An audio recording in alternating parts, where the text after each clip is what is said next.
Welcome to Threshold Autopsy. I'm your host, Private Investigator Queen. I use she, her pronouns, and I am jazzed to be here with you all. Now, let me warn you, the show contains major spoilers for everything in Threshold as of the day this episode is published, so if you're not caught up, I'm not liable. Before we get started tonight, I'd like to ask my professional associate here to state the facts of the case so far. Howdy, hello, Vol Control here, Private Eye, he, him pronouns, and the state of the case this week is as follows. Arthur and John resolve to approach their introduction to Edwin tough and tight-lipped, which manifests with a bounty of sass. Edwin outlines what is important to him, relationships and a man's word. In response to Arthur's wisecracking, he makes quite the illustration of the kind of man he is, and then they get down to business. Edwin wants to hire Arthur for his specific set of skills, but offers no details, only a generous payment. So the question this week is, take the case or decline it? I I need to find a different way to say that I liked the chapter because I keep saying it like every fucking week, but it's just It just goes true. without saying, but star of the show was finally getting to see Edwin in person, especially for a lot of us who don't have any real exposure to him. But we've had our Call of Cthulhu lore master. Call of Cthulhu.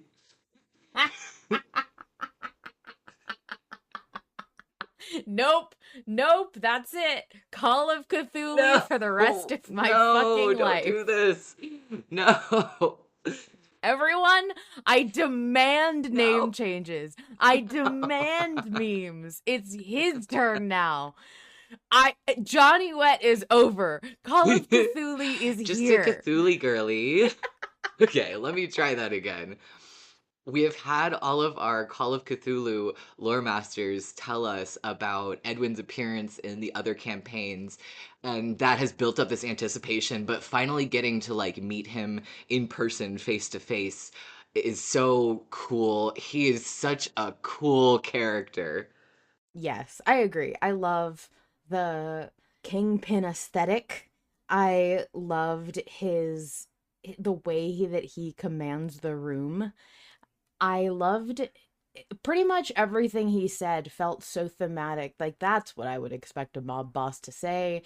And I have to say I don't think tropes are negative at all, and I really love the tropes that we're getting in specifically Edwin and the way he outlined the city and how it works and what he wants people to think and how he sees people. It was very telling in a very short amount of time and a perfect little snippet of the Yeah, it was scene. such a good introduction, and I really like the personality that we see come forward. This kind of easygoing but thick-skinned persona, but he's not like front loading all of his power, but once Arthur crosses a certain line, he's like, look buddy, fucking you sit down and you listen to me.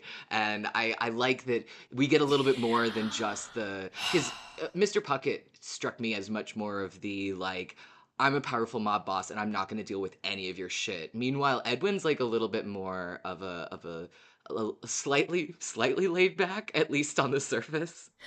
Well, I said it last autopsy. I'm sure I said it autopsies before, but the way that Arthur's mouth is gonna get him in so much trouble stresses me the fuck out.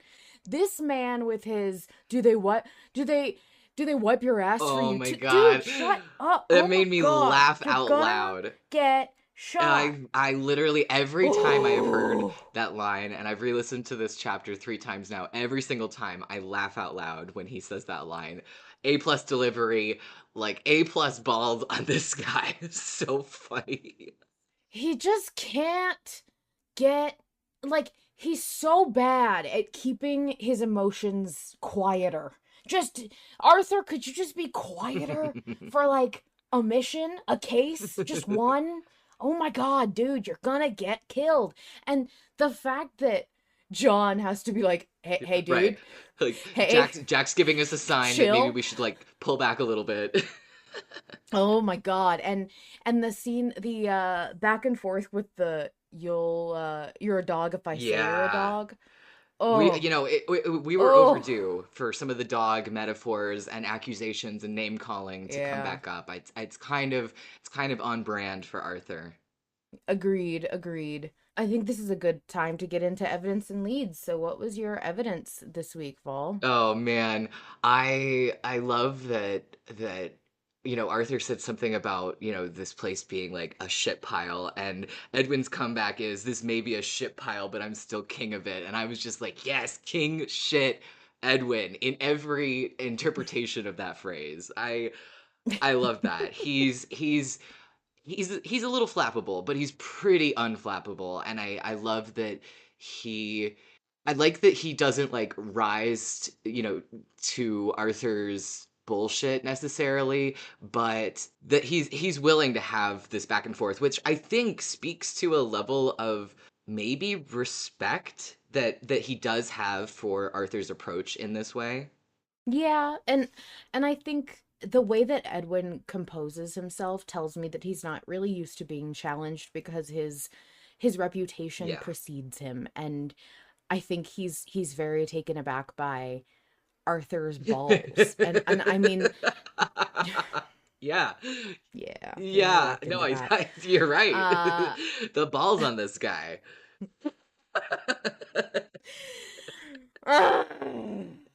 I wouldn't have said it that way had Vol not Yeah. said it earlier. So I blame Oh, that that was one on absolutely my Vol.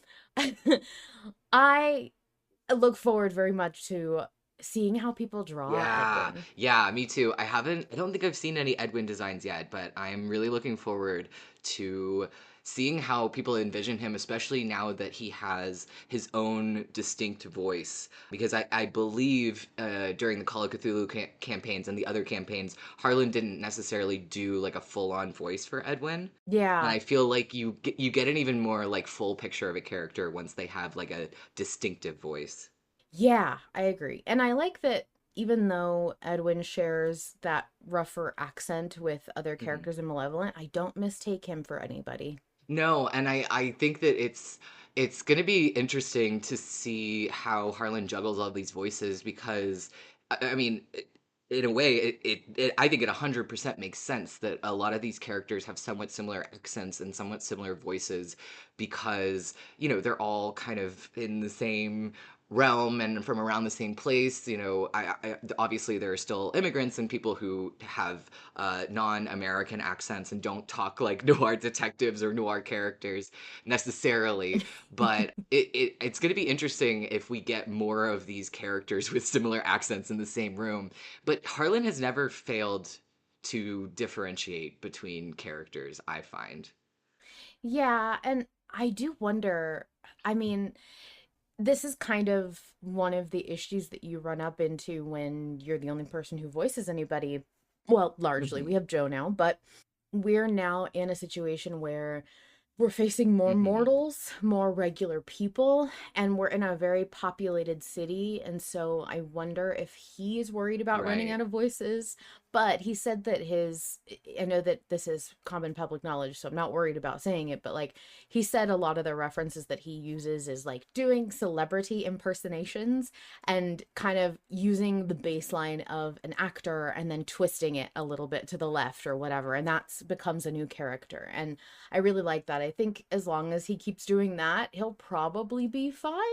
And I also have to say, like, even if one of his characters sounds identical to Antoine, because I'm not back in Blackstone and I'm not in that, like, season of Malevolent, I wouldn't get confused.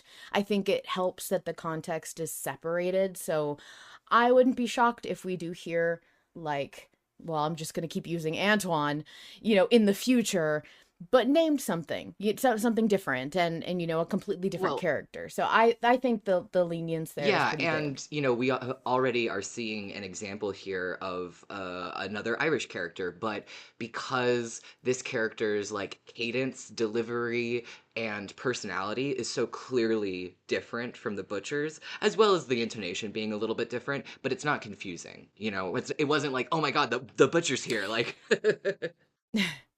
Well, it's funny you say that. I DM sometimes and I don't do accents. I have performance anxiety. So like I can't do them on command. I can't do it on the spot. When I'm home alone and I'm listening to a YouTube video and someone has an accent, I can Mhm. mimic that accent, but God forbid I do it in front of anybody, and God forbid I don't hear it 3 seconds Yeah. before I say it. So I can't really do accents, but I do try and like, I mean, I have to play other characters in my game, so I have before in the past had this conversation with my players where I'm like, I understand it's going to be hard to tell people apart because I'm not really putting on a voice. And they said, oh no, we don't have any issues with that because the way you talk is different, even though you're not using an accent. Like the pace of your tone, the way, the vocabulary you use, the look on your face. Like there's so many different things you can use to indicate this is a different person that people naturally, without realizing it, Yeah, pick up yeah. on. Somebody in the chat says, I think I might confuse Edwin and Ghost Parker, but the fact that Noel, Parker, and Logan have the same accent and pitch and sound completely different. And I think that's a good point. And that was sort of the main lineup that I was interested to kind of hear them all in a room. Because yeah, they are all very distinct voices, but they are so similar in timbre and accent.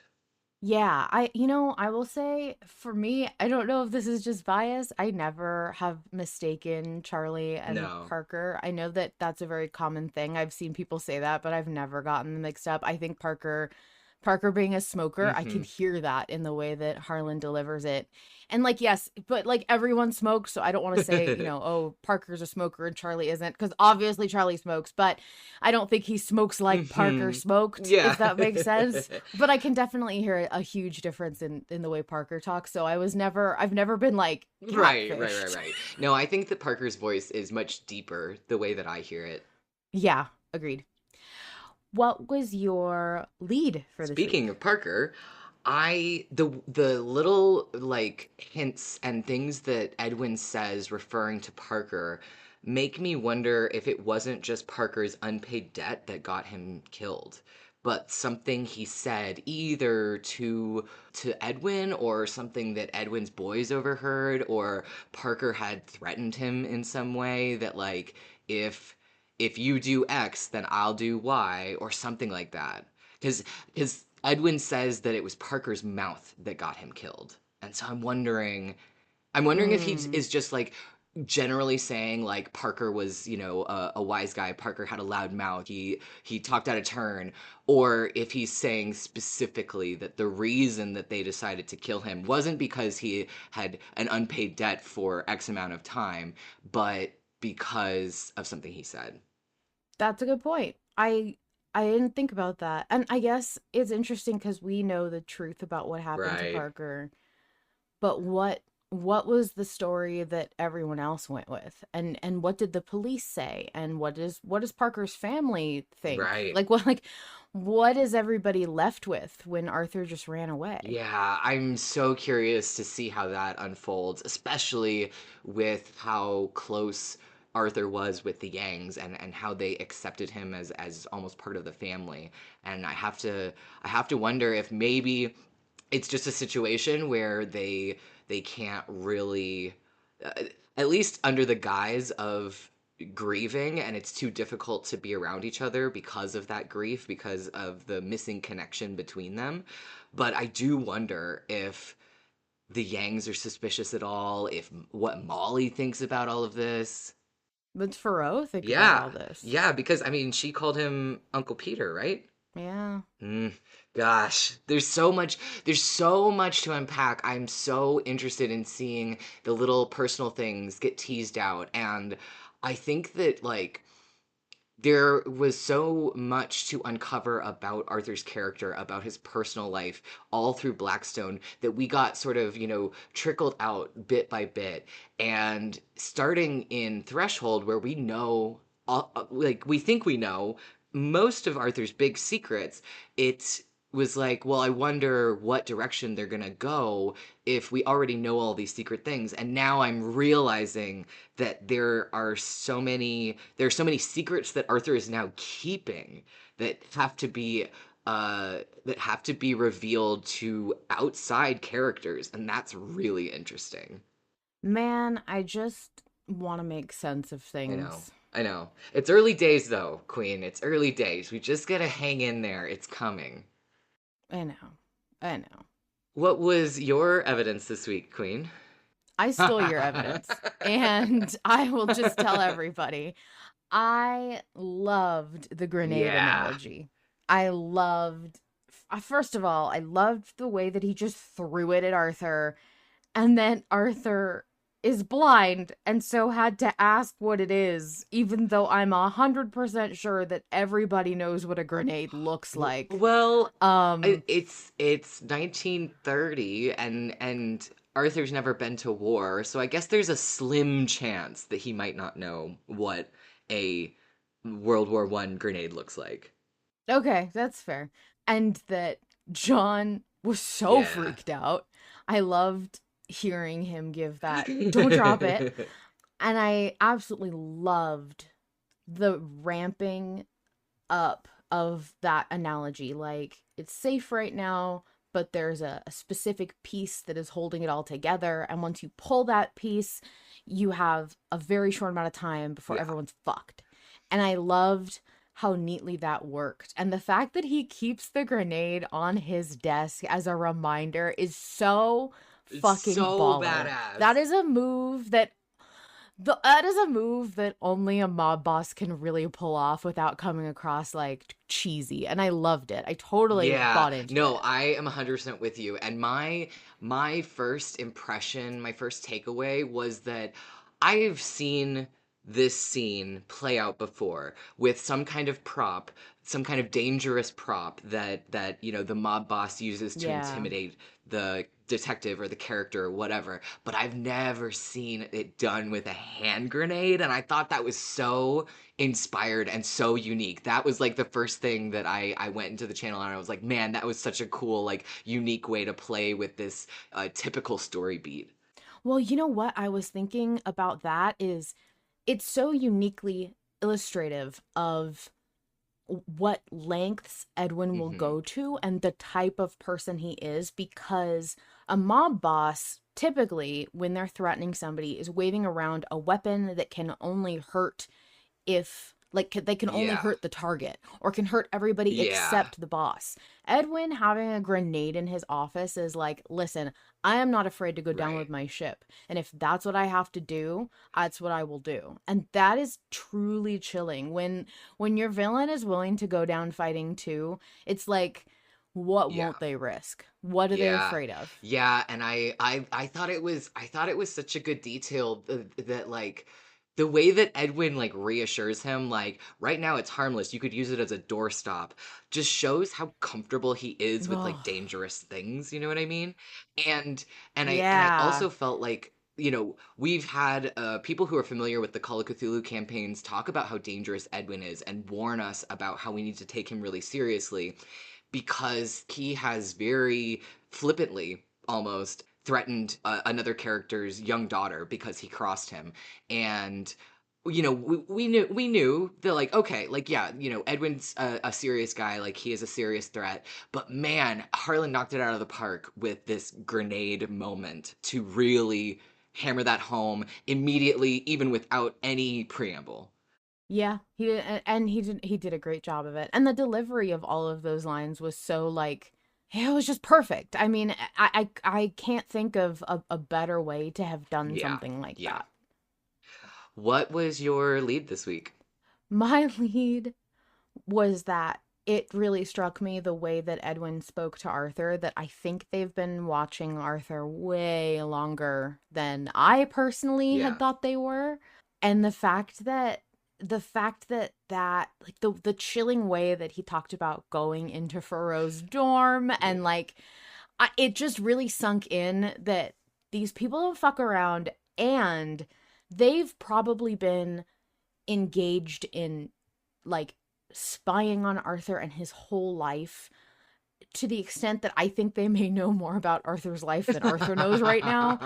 And that like they probably were telling Parker that they'd hurt Arthur Oh. if Parker didn't do what he said they would do. Oh, wow. I hadn't even considered that because I was like, yeah, I think they have been keeping tabs on Arthur because he was Parker's partner and because Parker owed all this money and apparently was like pretty friendly with some mobsters. I mean, I almost made this my lead. What is Jack's deal in all of this? Like, and like, but to your point, yes, I think that it's chilling to realize that they already have all this intel on Arthur. Well, and I think that Parker probably kept Arthur away from Edwin because he knew that the closer you physically get to Edwin and the longer you talk to him, the more he has to use against you, the more he can learn about you as a person rather than just the circumstances of your life. And I think that the more you learn about somebody and the way they operate and the way they think, the more you have to hold over their head and the better you can manipulate them using whatever tools you have at your disposal. And clearly Edwin has a lot Yeah. at his disposal. So, you know, when you don't know if your maintenance man is working for the mob, like who can you trust and all of that kind of stuff. So I feel like Parker keeping Arthur in the dark from a lot of this was partially to keep Arthur safe, which we all kind of knew, but also because I think he understood that Edwin is willing to use hurting Arthur and probably Molly and his whole family against him, but if he can keep them at a distance from Edwin and not hand them to him on a silver platter, they might stand a fighting chance. So that was chilling. And my own personal lead was also the answer you want or the truth. They're one and the same this time. I have the feeling that is not, that is the fact that it is even in question that they might be two separate things makes me really worry about the culmination to this whole situation and how I can totally see Arthur having to go back to Edwin and give him an answer that he is not going to accept. Yeah, I am really curious. And like Edwin's whole thing about like you just have to try your best. I was like, what does that mean? Is that subjective? It sounds subjective. Oh, Like I don't know. I don't know if I like it better that you're like, oh, yeah. you don't have to like be victorious or like you don't have to like solve the case. You just have to do your best. It's like, what the fuck does that mean? Yeah, I at first was like, oh, good, we just have to do our best. And me, knowing I will always do my best, was like earnestly believing that for a second, thinking, oh, yeah, yeah, yeah, good. I just have to try really hard and I'll be rewarded at the end. Just like I just have to follow all the Right, rules right, and I'll be right. rewarded at the end. That's how it works. Like, you can't just set rules and then have me follow all of them and then pull the rug out. That you can't do that because that's not in the rules. But then I realized, okay, wait. That's very subjective. What his bet, like, how do you measure what the bet? Can we define that? Can Arthur ask for a Right. contract? Can we Can write we something quantify that, down and have it please? signed or whatever? Yeah. So, Edwin, what is your version of trying my best? Because every day I'm trying my best, but that sometimes looks like getting out of bed. So, I don't know if you want to quantify best or not. Hydras in the chat says we need to keep Queen away from the mob at all costs. They're gonna get her. Let me just say, I will absolutely be caught by the mob. Like, no question. If you know, I unfortunately am the kind of person who I promise I'll keep this a short side story. I was in my mid-20s and I went to the mall and I have a very strong-willed friend with me at the time who was much more like confrontational and blunt than I was, and he went into a store and I didn't want to go in, so I lingered outside of the store and one of those kiosk Oh barkers no. got me and tried to convince me that I needed their $300 Oh, hair Queen. straightener. And of course, the kiosk barkers at the mall will pull you in. This was pre-COVID. And so they'll pull you in and they'll like straighten your hair for you and then like, you know, they'll show you how the tool works. And I was fully Yep. in it. I was like, this is a Yep. magical heating tool. I don't now listen, I don't straighten my hair. I haven't straightened my hair since I was a teenager. I have no reason to own a hair straightener. But this woman had me. She was like, look at how pretty this looks. Oh my God, doesn't it look so good? And I'm like, it does. It totally does.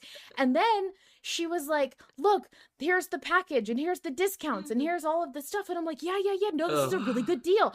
My friend came out and like fire in his eyes was like, what are you doing? I cannot leave you alone for 5 minutes. You cannot do this. You do not have the money. I didn't have a job, okay? Like, I did not have the money to be buying a hair straightening like kit, okay? And I was just so convinced, like to me, it was so obvious. It worked. I'm standing here and it works. It's a and magical like, heating tool. That's all the proof I need. It's just what you need. It's the thing that you didn't know you needed. I was so fully it convinced. fulfills this need in your life that you didn't know existed until this salesperson so graciously told you, you know?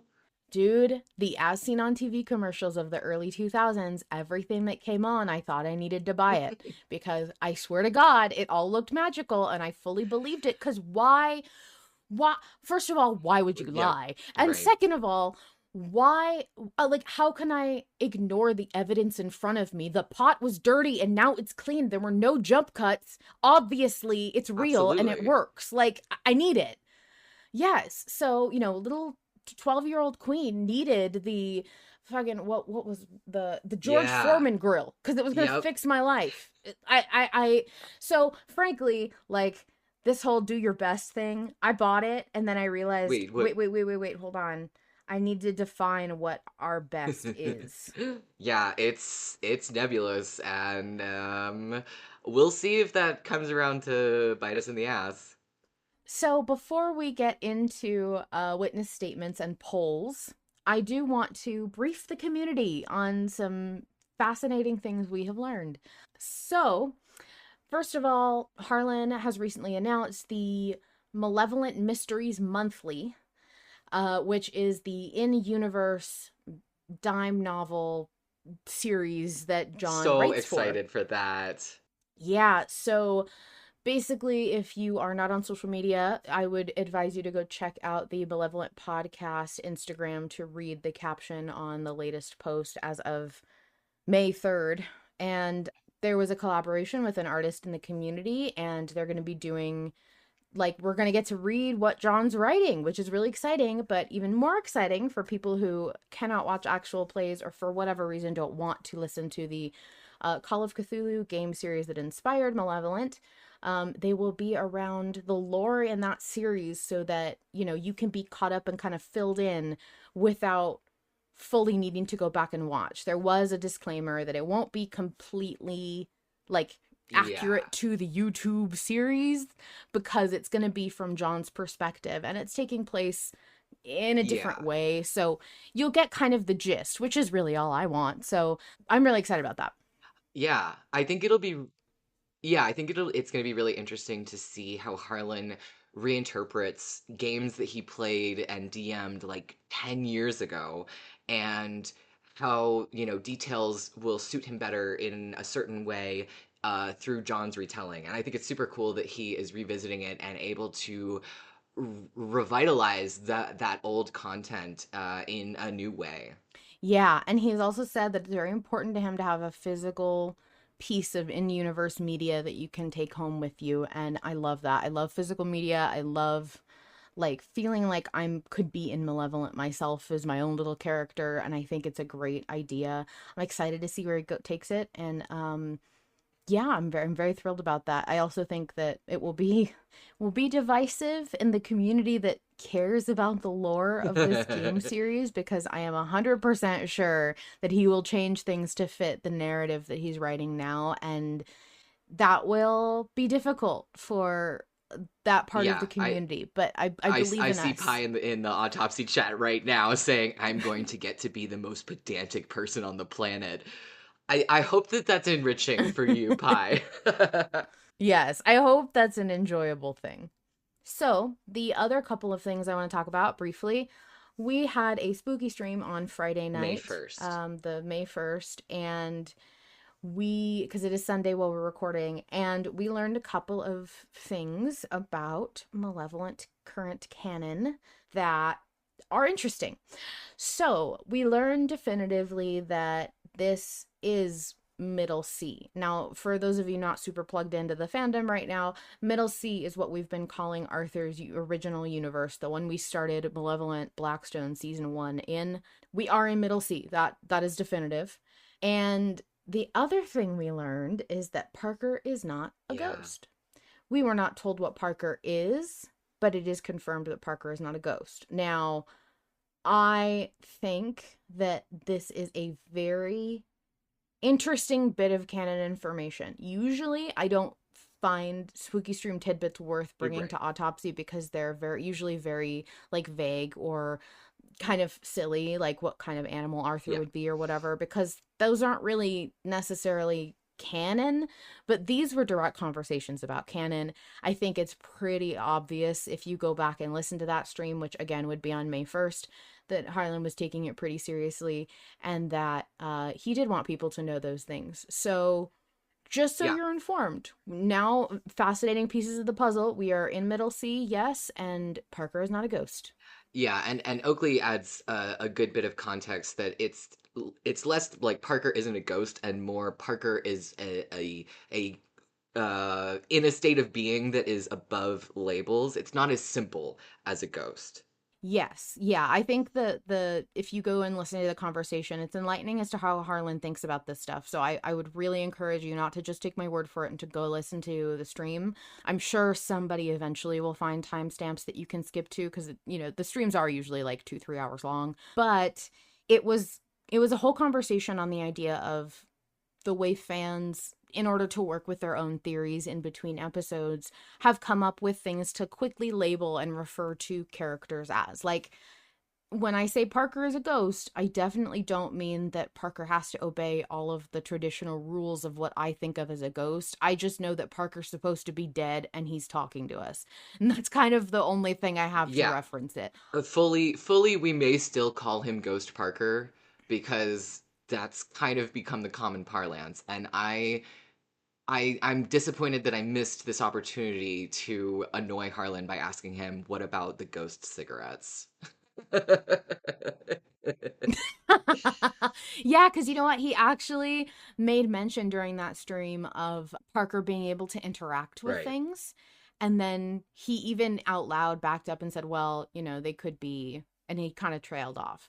So I don't think that he's, like, I hesitate to say that, you know, Parker is anything he's not, but to be clear, for our purposes on Autopsy and for the community that theorizes and submits to Autopsy, we're calling him Ghost Parker because we don't really know what he is, and that's the closest thing we're getting to being able to call him what he is.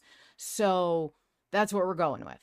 Okay, that being said, let's get into the poll, which was take the case versus decline the case.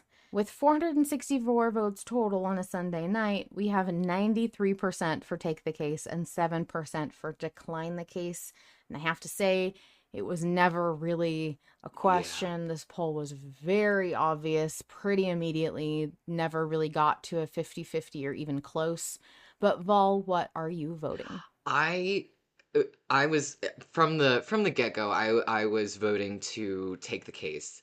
I have since questioned that decision, but the poll has maintained being so one-sided that it was difficult to let myself spiral too much thinking about the other option, thinking about declining the case. Yeah, I would also take the case from the beginning as well. This did not feel like I want to say this carefully because I don't want to like undermine the polls, but this didn't really feel like a choice. It felt like, okay, let me say this. It didn't feel like a choice as to whether or not to take the case. It felt like a choice as to how Arthur responds to the case. Oh, absolutely. And so for me, it was like, I don't really have a strong feeling. I do think that decline the case would result in a way more explosive and dramatic, potentially violent result. Now, whether that happens immediately after the chapter or 3 months down the line and another part is yet to be seen, but like, I think declining the case would have ended up with a much more, like, I don't want to say negative outcome, but just more dramatic outcome. Yeah, a more antagonistic outcome. And I think you're absolutely right. And that was one of the things that, I think a lot of people realized early on was, oh, this isn't whether or not we want to take the case. This is whether or not we're going to agree or play hardball. But you know what the funniest thing to me was? The funniest thing about this poll was the number of people who were excited about a like windfall of money for Arthur.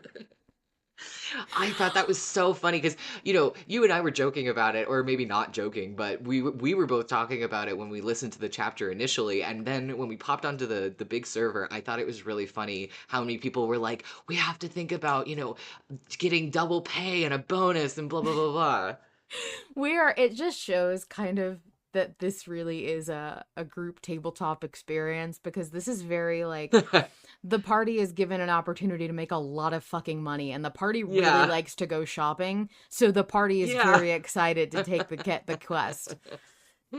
People in the chat are saying he needs a goddamn bed. He needs money to buy a bed. And it's funny because money and the promise of shopping and things like that are not what Harlan's interested in. So I don't think he Nope. even cared about, like, I don't think he thought that the money would be enticing. I hope that that's what he takes Yeah. away from this vote, is that the money will convince us to do shit. I do think that so I went into the chat and I was like, we're taking the case. And then I realized everybody was taking the case. And I was like, okay, guys, I don't, if you know me, I don't like one-sided polls, and I'm a little annoyed that we're all on the same side. And then I saw, I think it was Keyraven, who was like, should I fight for the other side just for fun? And I was like, yes. And true to the word, has been valiantly paragraph after paragraph fighting for decline the case, which has been like the most enrichment for me. So thank you very, very much for taking up the mantle, because my God, it was so entertaining to watch, and you made some great arguments. I loved it. Yes. Yes. And Key did submit some of their thoughts to our witness statements. I was actually very compelled by some very lengthy, well thought out arguments in slow poll from people who were rallying for decline the case. They were really good arguments, and I was frustrated that it didn't seem like the poll was shifting all that much. And I did try to think of arguments because when it seemed so unanimous in poll chat. I tried to come up with arguments for like why this might be a bad idea. And one of the arguments that I came up with was that if Edwin wants us to look into Puckett's murder, Logan has already told us to like, butt out of that investigation. And so that could cause, friction and problems, but we'll see.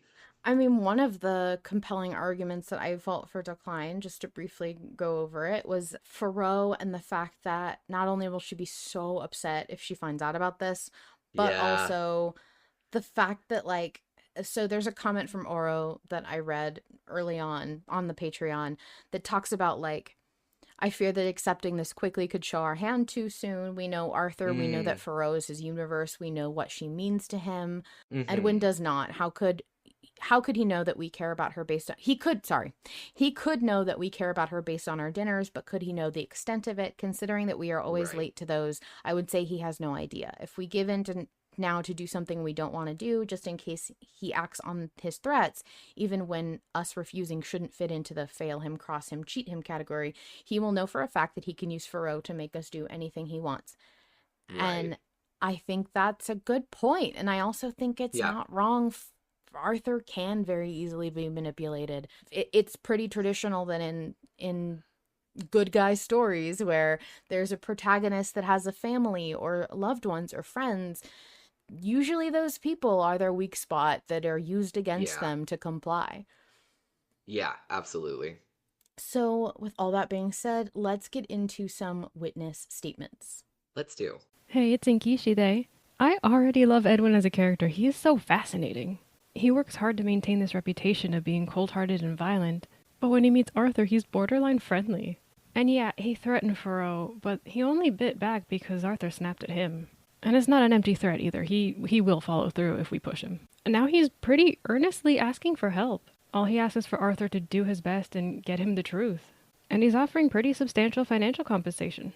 I don't know if we can decline, if he'll double down on his threats or he'll bring back Parker's debt as some sort of leverage to get Arthur to work with him, but I kinda don't want to. Dropping in another rather urgent plot thread in the middle of all of this would be a bit overwhelming, so I'm pretty sure this has something to do with either Puckett or Sam, which we're already looking into. And I'm really curious to see what Edwin's involvement with all of this is. And I know John told us we should start taking on less jobs so we can spend more time with Furrow, and this isn't exactly something we can explain to her later down the line. Hey sweetie, sorry I'm late, I was working with the mob. That's probably not gonna go over very well. But this could be interesting. And if we complete the job to Edwin's satisfaction, he might end up owing us something. Or maybe just building back some of the goodwill we lost when Arthur started running his mouth. Either way, next episode is sure to be enlightening. Have a good autopsy. Thank you, Inky, for your submission. And I think that Inky brings up a good point that if we do succeed in this case, if we do our best and Edwin thinks our best is good enough, that that there's a possibility that there will be some kind of boon or favor owed or just some like tiny little bit of protection or goodwill between Arthur and this powerful mob boss, which would not be a bad thing. Right, yeah. I mean, it's also funny because, you know, what ran through my head actually during that message was like, what if Edwin secretly has a soft spot for daughters and can't actually go through with getting Furrow killed? Nope, that is demonstrably untrue. Demonstrably untrue. We don't know. Maybe Edwin had a little girl once and she died. And Edwin threatened can't an bring himself 8-year-old. to. Yeah. Yeah, no, Yeah. no, I don't, I don't think that that's gonna be the big secret at the end, that he can't go through with it. He can and will, and I don't want to test that. Edwin crying with a shaking hand on his gun, trying to shoot Furrow. This is some really out of character fan fiction, Queen. Well, let's get back on the rails with another submission. Hi, I'm Key, she, her. I really think we should decline the case. The main reason why people want to accept this case is because Furrow has been mentioned and sort of vaguely threatened. However, Edwin made it very clear that he's threatening Furrow if Arthur reneges on a deal or doesn't pay him back in some way. That's very different from just threatening her to work for him. So he'll only hurt Furrow right now if we renege on a deal. And we're deciding to go into a deal with him? That does not seem like a good idea. Because if there's a deal, he might decide to hurt Furrow. Now, it's still possible that Edwin is really desperate and will threaten Furrow anyway to get Arthur to do the job. But we really don't know that. We know that Arthur is probably the best option for Edwin, but not that he's the only option, or that he's willing to threaten somebody to do investigative work for him, which, just straight up, is a bad idea. You don't want to hold someone at gunpoint to dig into your dirty laundry. It's a bad idea. And Edwin's smart. He should know that. Finally, we have enough narrative leads. We have so many, and something's going to fall by the wayside if we take on even more cases, more narrative leads. We have Sam, we have Puckett, we have Parker. It's too much, especially since Edwin's case is such high risk. If we fail, Furrow's going to be dragged out of her dorm and shot. Like, it's bad. Thank you, Key. I loved your submission. I appreciate you. Good job getting it in there super on time. Definitely not right before Vol got home. It's very funny. People in the chat are saying, gotta grab every side quest. All the quests, I disagree. And I think that it's an interesting point to consider the number of narrative threads that we are picking up right now. But I think that it kind of makes sense because I think there may be some interwoven quality to all of them, but also it gives us so many directions on what to focus on, and I think that that may narrow down our focus for the trajectory. Well, it reminds me of when you start a new video game and you go around picking up all the side quests, and so you have a Yeah. huge like list of things you could do, and you get to just go around Yeah, and accomplish little things constantly because you picked them all up. You don't need to like worry about, am I doubling back and retreading ground that I don't need to and stuff like that. It kind of what reminds me of. I have to wonder how related Sam is to any of this.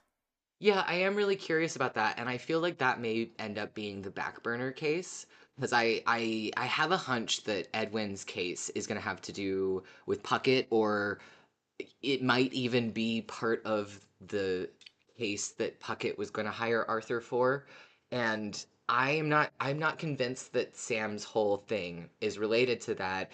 But we do have the page, and we will eventually look into that, I think.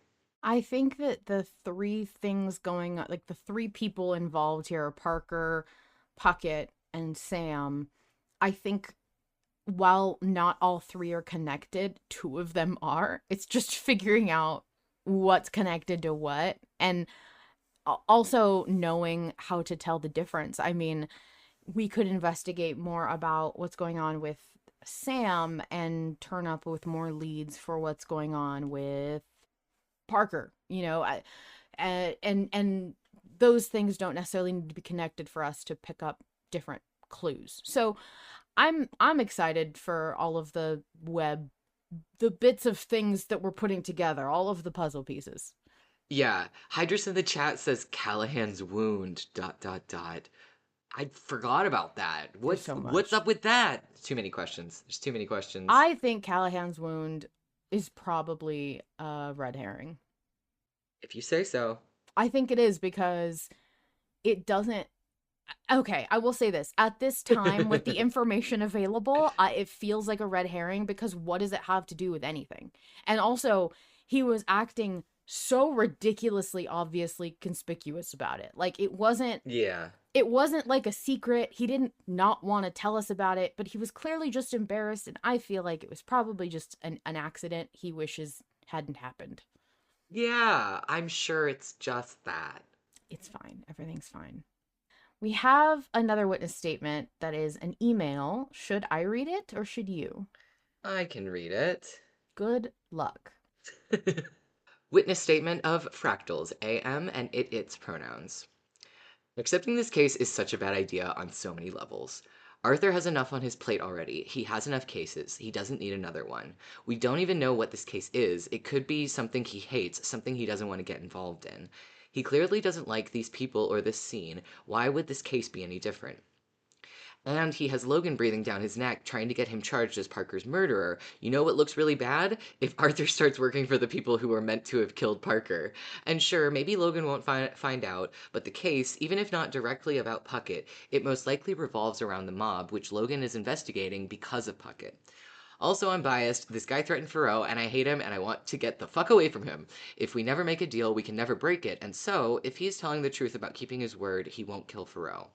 But Fractals, you might say, won't he just add in the threat of killing Farrow if we don't say yes?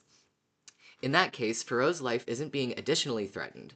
If it's not a choice and both answers end up with Arthur taking the case, then the threat of Farrow's life is there in both options. He's just going to spell it out in one option. If we say yes, Arthur is no more free than if he says no, and then Arthur's threatened into taking the case. He can't drop it any time, can't mess up, has to prioritize it over other cases, but it just feels friendly. Most likely, Edwin will just threaten Arthur into taking the case, but maybe, just maybe, he'll let him drop it. Maybe his offer of a job is genuine. Maybe we can protect Farrow and get the fuck away from Edwin. She's in no more danger if Arthur's forced to take the case, but she will be in less danger if he's allowed to not take it at all. And I will do anything for the chance to keep Farrow safe. End of witness statement. Thank you, Fractals, for your submission. And to be completely honest with you, it was really compelling to decline the case because of this kind of thought line. Because in my dream scenario, this poll is worded differently, and what Arthur actually says is like, no, I'm not making a deal with you. You're not threatening me into compliance, but I will look into this. And when I have had enough, I will back out. But, I'm not beholden to you and you're not my first priority. Like that would be the ideal. But because it's worded as accept and decline, for me, it's so much more difficult to predict what Arthur's going to say. I mean, we've already heard that apparently being tight-lipped doesn't mean like keeping your fucking head down. So who knows what Arthur's gonna say if you hit decline. I'm worried that Yeah. he would just get out and storm off. Yeah, and I agree that when I think about this vote a little more closely about what Arthur's tone, what his approach is, yeah, I feel less confident about Arthur agreeing to take the case if that means like a sort of like positive or like placating reaction versus decline, which I feel like might be more aligned with Arthur's character. But on the other hand, I don't think that that is necessarily what we're deciding here because we've already kind of set Arthur on a trajectory of the tone that he's going to use with Edwin. And so I think that accepting the case just means like not fighting it. Yeah, and I also have to wonder, like, from I don't go on social media. I don't do any of that because I just don't have the capacity, but I have seen people from the public perspective bewildered and confused because it kind of sounds like voters are just constantly bending the knee and Mm. always being cooperative. And of course, like, I desperately want them to say you should listen to Autopsy. But I don't. But like, I do think that it's interesting because I can hear Harlan arguing for both sides in my head. Like, I can absolutely Right. see his argument of course, you threaten my daughter, I'm going to do anything to keep her safe. Can you really say that you would do any differently? I can totally hear him say that. As well, I can also hear him say things like, are you fucking kidding me? This guy's a piece of shit, and I'm not going to do what he says. I'm going to, I'll protect Faro on my own time, and he's not going to boss me around. Like, I can totally see where that would also happen. So it's very difficult for me to say that, like, it's obvious. Because even though this poll Right. is one-sided, and even though I haven't changed my answer, I don't think it's obvious. I do think it's a hard decision. I just think that as a group, people have decided the pros outweigh the cons. And they're also not really thinking about the perspective of what it makes Arthur look like to make this decision. Because I do kind of agree. We've been very cooperative with pretty much everybody so far. Like, we've given Callahan back the page, which was something I voted for, something I wanted. We took the gun, but we ended up using it in a very different way than we all thought we were going to. Yeah.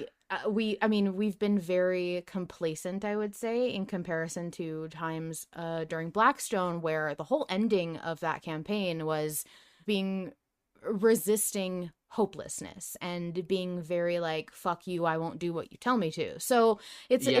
it's a tonal shift, and we have to kind of get used to it. Yeah. Mizra says we have rent now.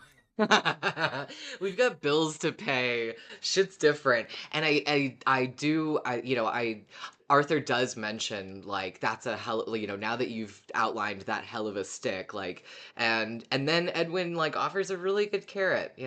Double pay, a bonus, expenses. I have to wonder why. Like, I have to say, if this were something we really truly couldn't decline, and Edwin was going to force us to do it either way, why did he bother?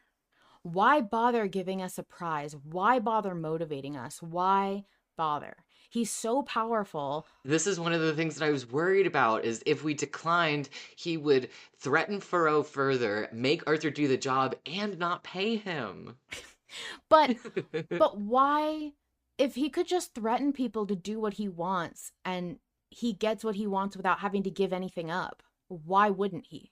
Like, why does he want cooperation over punishment? Why would you value cooperation over fear? He explained it because he values relationships and building those relationships to increase his overall like reach and power. Yeah, but this seems to be, to the point where he's threatened like, I get that, but you kind of ruin that the minute you threaten somebody. Like, he came in saying, oh, relationships are important to me, but then he turned around and went, well, but, I also am willing to kill your daughter. That would completely Yeah. ruin the point of trying to forge a relationship. I think that that's where like the fear comes in, but on the other hand, he's willing to fairly compensate Arthur for doing this job for him.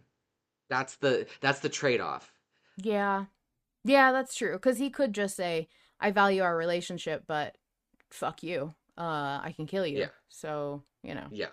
And I also think probably Arthur's attitude up until then did not make him feel like they were going to get along. Yeah. Yeah, there's that too. Arthur. Would he not have threatened Faro if we went in friendly and talkative? No. No, he would have called us weak-willed and like made fun of us for trying to suck up to him, and he would have threatened Faro. That's fair. Yeah, that's true. That's what I think how it would have shaken out. Yeah, good point. Okay. Hello, it's Spade. This was a fun chapter. I always like seeing Arthur like this.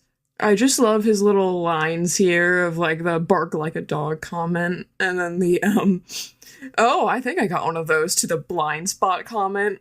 I was like mildly supportive of the mob boss man until he threatened Faro. Though for the poll, I say accept the job.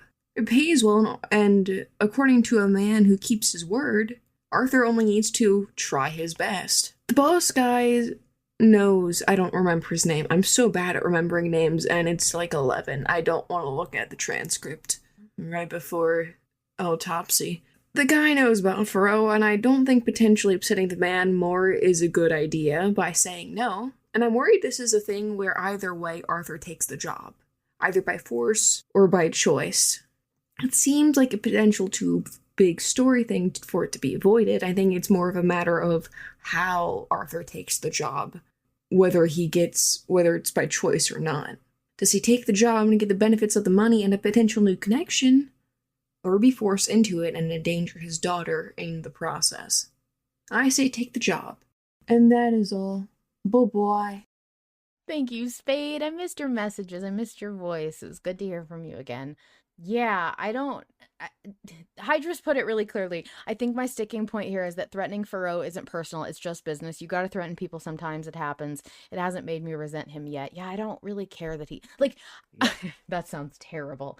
Of course I care that he threatened Faro, but I don't, it doesn't feel like, how dare you threaten Faro? How could you go there? Yeah. Because it's... To Edwin, it's a Tuesday. Yeah, exactly. No, I'm in complete agreement with you. Like, I did not take his threat to Faro was personal, but I didn't take it as like Edwin's out to get Arthur specifically. But also I know that Edwin has a history of threatening people's daughters, so it's like, yeah, we get it, Edwin. Threatening people's daughters is your thing. See, I didn't know that. Good job establishing it. I didn't know that Edwin has this history, because to me, this is the first time I'm meeting Edwin. I've never seen or heard any of his dialogue before or know anything about him from the prior games or anything, so I didn't know that that's what he would do. But to me, if you're a mob boss, that's kind of run-of-the-mill where you start. That's your bread and butter, man. Yeah, that's what I expect of a mob boss. And the fact that Arthur has a dangerous job even without being involved with the mob. Faro was never going to be safe. Right. Yeah. Pie, she, her. Arthur is the partner of a man who screwed Edwin over, who has done nothing but be openly antagonistic since he got here, and who Edwin should have every reason to believe killed one of his men. And he's asking him to do this voluntarily for twice his typical rate, plus expenses and a bonus. Coming from Edwin, this is a reasonable offer. He could have accused Arthur of murdering Eddie. He could have informed Arthur of how Parker's debts have passed him. He could have dragged Faro out from her dorm and have Arthur do this under duress. But he didn't. He wants to have a somewhat positive relationship. He gains nothing by fighting Arthur every step of the way. Edwin's been established as someone who cannot be bargained with.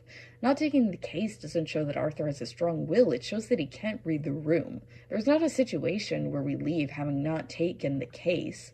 Take the trap with the cheese, don't take it cheeseless. Will getting cozy with the mob have consequences? Without a doubt. But it's worse to reject the hospitality. Remember that Edwin takes care of his own. You thinking I wouldn't is your blind spot. Thank you for, as always, the haunting submission, Pie. And Pi is one of the resident Call of Cthulhu slash characters from those old campaigns, including Edwin, one of the experts who has been reminding us and informing us about what we have seen of Edwin's character in previous media. And so I tend to lend her read some credence, but also Sears trying to start something in the chat with hashtag don't take it cheeseless, and I gotta say, taking the trap with the cheese, don't take it cheeseless, is a very succinct and memorable line. I hope we carry that through with us through Threshold. God, that is a very good way to put it. I kind of love that. Yeah, and I think that Pi makes a good point that Edwin is being generous in offering Arthur anything, because like we've been discussing, like he could just like threaten Arthur into doing it. Right. And I do think that I would rather Arthur be more on Edwin's good side than his bad side. Yeah, agreed. I think that wraps us. Yeah. All right. Well, had a great time. Thank you all for hanging out.